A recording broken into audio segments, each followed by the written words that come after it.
Assalamualaikum warahmatullahi wabarakatuh. Alhamdulillahirabbil alamin wassalatu wassalamu ala asrofil anbiya'i wal mursalin wa ala alihi wa sahbihi ajmain amma ba'du. Karyawan, karyawati Bank Muamalat yang dirahmati Allah, begitu juga dengan insan BPKH. Pertama-tama terima kasih kepada tim Haji BMI yang telah mengundang kami dari BPKH untuk mengisi acara Leader Talk ini. Tadinya saya sempat bingung apa nih Leader Talk nih, dan saya lihat di sebelum-sebelumnya, wah ini kok kayaknya acara serius kayak Pak Ustadz gitu ya, jadi semuanya pakai ayat gitu loh. Akhirnya saya bilang sama tim humas di tempat BPKH, ini saya diminta untuk ngisi Leader Talk nih, tolong deh bikinin. Akhirnya dibikinlah sama mereka narasi. Setelah saya baca, waduh, ini harusnya yang bahas ini cocoknya Bu Ustazah nih, sedangkan saya merasa saya bukan Bu Ustazah loh, Bang. Kayaknya bukan gue banget gitu ya. Akhirnya terima kasih kepada tim humas BPKH yang sudah menyiapkan, tapi mohon maaf saya tidak bisa menggunakan itu. Akhirnya saya bilang sama tim BMI, udahlah nanti saya improvisasi aja gitu. Jadi kira-kira apa yang mau saya sampaikan juga ini lebih banyak kepada cerita life story saya sendiri gitu ya, mungkin sebagai seorang leader. Jadi kalau kita bicara Leader Talk, mungkin teman-teman pasti tahu lah apa itu leader ya. Leader itu kan pemimpin. Cuman pemimpin itu apa? Atau orang yang menjadi panutan. Jadi siapapun yang menjadi panutan itu adalah seorang leader. Jadi bukan berarti saya sebagai anggota badan pelaksana atau mungkin direksi Bank Muamalat atau komisaris. Sebenarnya nih kalau semua, saya yakin nih ibu-ibu yang punya anak itu juga sebagai leader. Karena berdasarkan menurut Modern Dictionary of Sociology, jadi kalau nggak salah edisi Oktober 2021 itu menyatakan definisinya, pemimpin adalah seseorang yang memiliki peranan atau posisi dominan dan berpengaruh dalam kelompoknya. Sekarang kita lihat kalau dalam keluarga, siapa yang paling berpengaruh terhadap pendidikan atau kelangsungan hidup anak-anaknya? Pastikan seorang ibu. Jadi bisa dikatakan bahwa ibu adalah seorang leader. Gitu. Jadi artinya bukan hanya leader dalam artian, jadi ada yang bilang juga bahwa pemimpin adalah orang yang memimpin kelompok 2 orang atau lebih, baik itu organisasi maupun keluarga.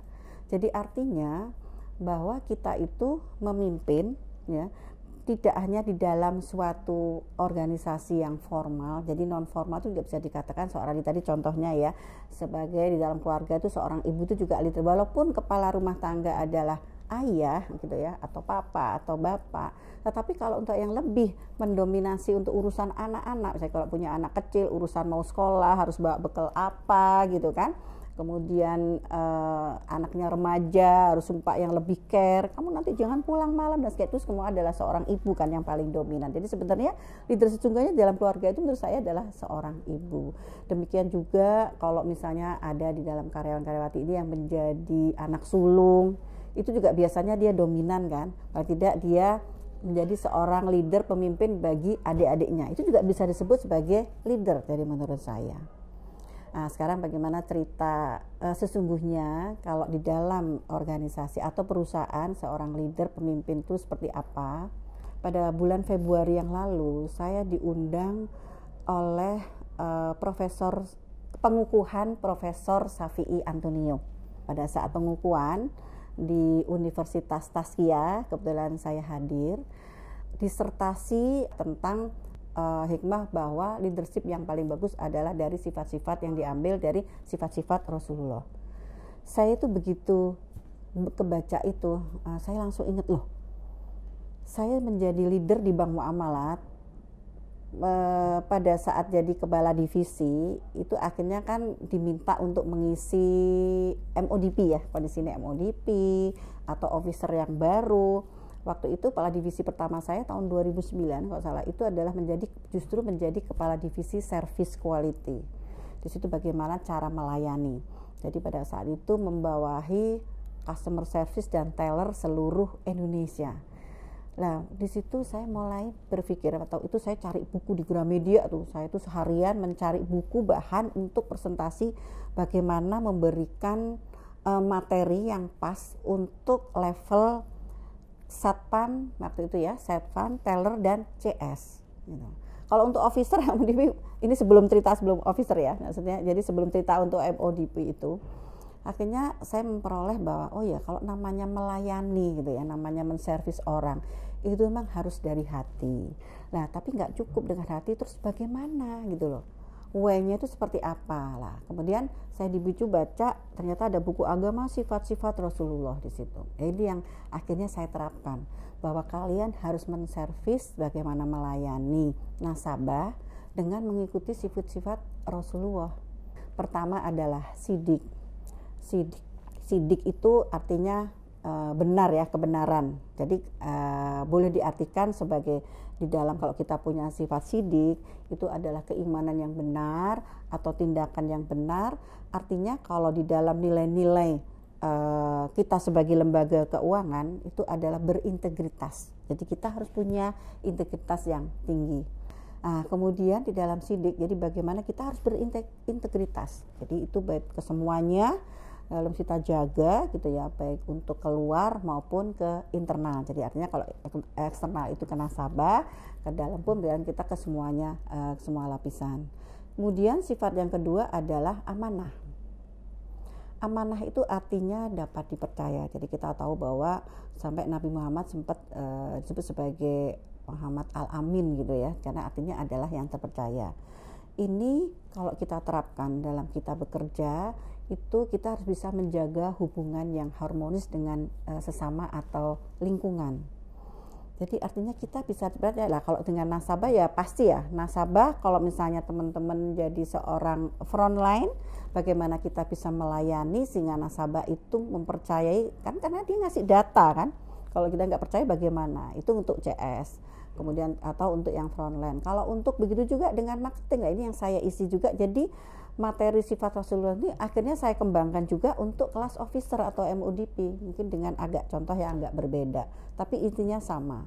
Jadi amanah terpercaya kalau untuk ke nasabah ya bagaimana mereka mempercayakan dananya gitu kan, sehingga mau menyimpan di bank muamalat ini, yaitu harusnya sifat kita harus bersifat harus amanah.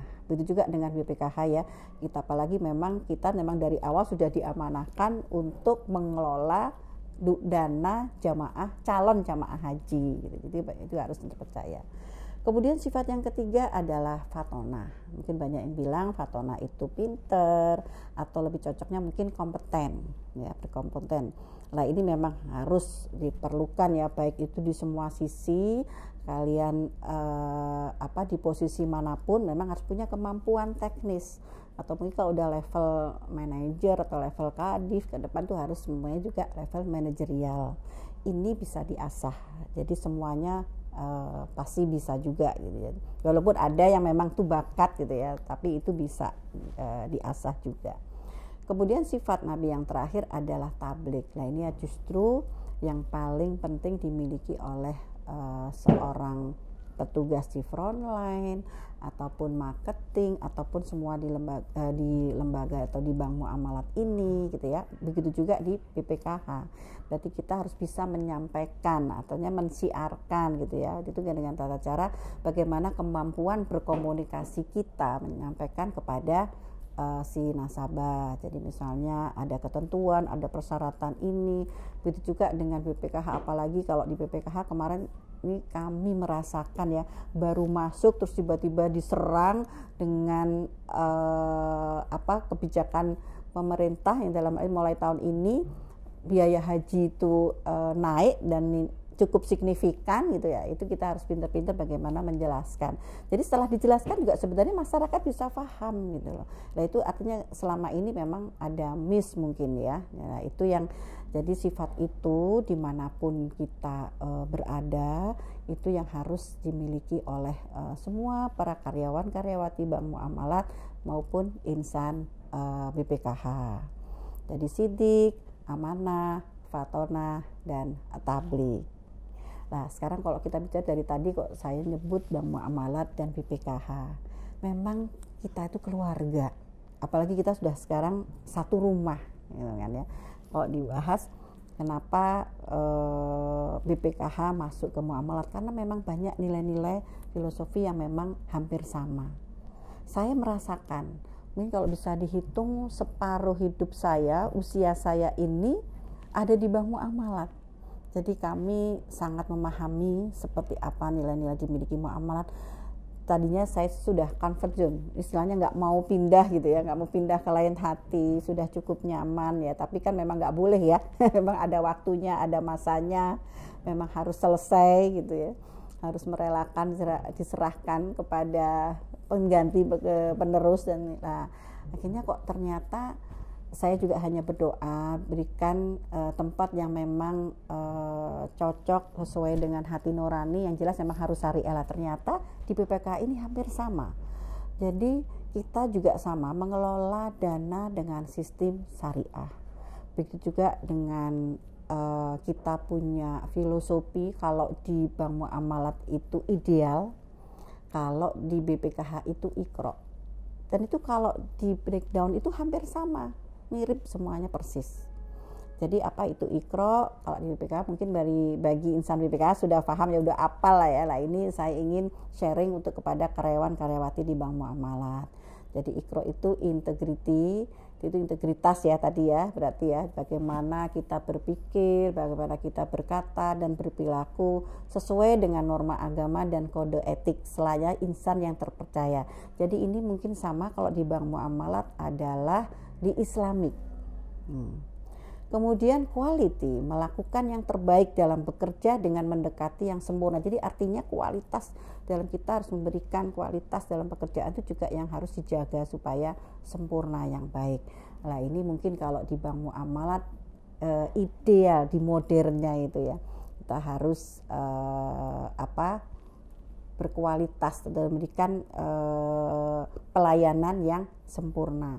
Ini juga hampir sama dengan R-nya adalah respect, yaitu menghormati, peduli, adil dalam menghargai kemampuan, kerjasama dan hasil kerja. Ini juga hampir sama dengan kompeten tadi ya, quality, bagaimana respect itu cara melayani kita. Kemudian terakhir adalah A-nya accountability, memahami dan bertanggung jawab atas segala ucapan, tindakan dan keputusan. Ini mungkin kalau dianalogikan dengan sifat-sifat Nabi tadi, yang 4 tadi mungkin masih ingat kan ya, itu hampir sama. Integrity tadi adalah sidik ya kan. Kemudian kualitas, itu berkualitas, kalau tadi kita fatonah mungkin kan ya, berkualitas. Kemudian respect gitu. Bagaimana respect itu kita dalam berkomunikasi gitu kan ya, komunikasinya tablik gitu kan ya, kemampuan berkomunikasi. Kemudian terakhir A-nya adalah accountability, memahami dan bertanggung jawab atas segala ucapan, tindakan dan keputusan. Artinya kita juga harus dapat dipercaya. Tadi adalah amanah. Jadi memang baik itu iqra maupun ideal, itu menurut saya sudah bagus sekali nilai-nilai yang dimiliki oleh bank muamalat dan BPKH, karena sudah menginduk dari sifat-sifat Rasul.